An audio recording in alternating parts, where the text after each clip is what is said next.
Í Postulasögunni 7. kafla, vers 59-60 segir: Þannig grýttu þeir Stefán, en hann ákallaði og sagði: Drottinn Jesú, meðtak þú anda minn.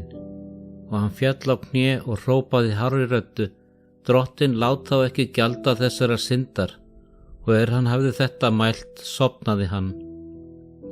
Stefán, maður sem Guð elskaði og var að starfa við að vinna sálir fyrir Krist, týndi lífi sínu sökum þess að hann bar sigrandi vitnisburð hinn krossfesta og uppreisna frelsara.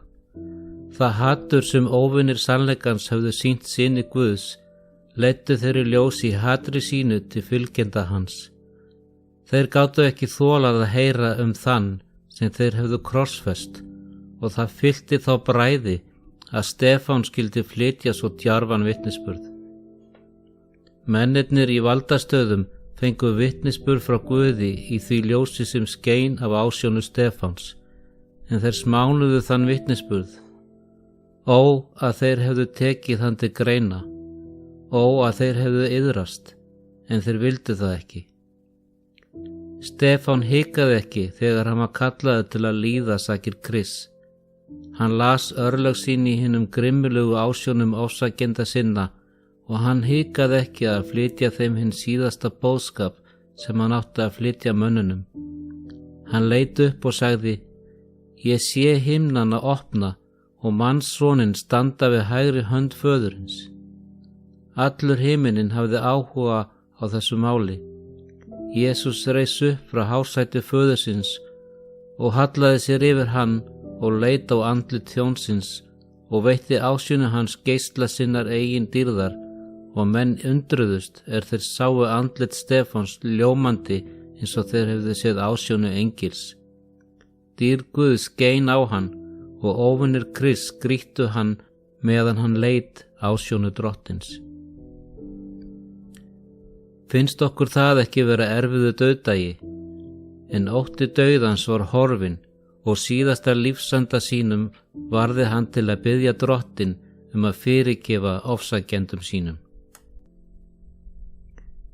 Jesús hefur gert börnum sínum það eins auðvelt og hann mögulega getur, og hann vill að við leitum í hans fótspor, því ef við gerum það, munum við vera hluttakar Krists og dýrðar hans. Náð til að þola þjáningu kemur þegar við þurfum á henni að halda.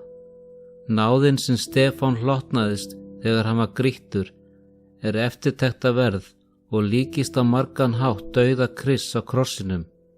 Stefán sagði: Drottinn Jesús, meðtak þú anda minn. Og Drottinn lát þá ekki gjalda þessara syndar. Báðar þessar fullyrðingar eru svo svipaðar því sem Jesús sagði þegar hann hékk á krossinum: Faðir, í þínar hendur fel ég anda minn, og Faðir, fyrirgef þeim, því að þeir vita ekki hvað þeir gjöra. Þegar við hugum að grýtingu Stefáns, gætum við orðið upprifin af djörfung og hugrekki hans. Páll postuli kenndi að náð Guðs nægi fyrir hverskins þjáningu. Náðin sem Stefán þurfti kom á því augnablikki sem hann þurfti á hann að halda, ekki fyrr. Náðin og hugrekkið til að hrópa á Guð að fyrirgefa þeim sem grýta hann kom frá krafti heilags anda á þessari stundu. Lærdómurinn fyrir okkur að heilagur andi lofar að undirbúa okkur og styrkja okkur fyrir allar aðstæður. Við erum kannski ekki hugrakkað eðlisfari, hins vegar það lofar heilags anda að hvetja okkur til þeirra náðar sem nauðsynleg til að horfast í augu við allt sem Guð kallar okkur til að upplifa. Það þýðir ekkert að hafa áhyggjur af því hvernig þú munt bregðast við þjáningum fyrirfram. Þetta ástæðan fyrir því að Jesús varaði lærisveina sína við að hafa ekki áhyggjur fyrirfram af því hvernig þeir myndu bregðast við þegar þeir voru framseldir til að verða ofsóttir. Þeir áttu að treysta náðagjöf Guðs á þeirri stundu. Þú getur treyst því að heilagur andi veitir þér þá náð sem Guð lofaði, en hún mun aðeins koma þegar þú þarft á henni að halda.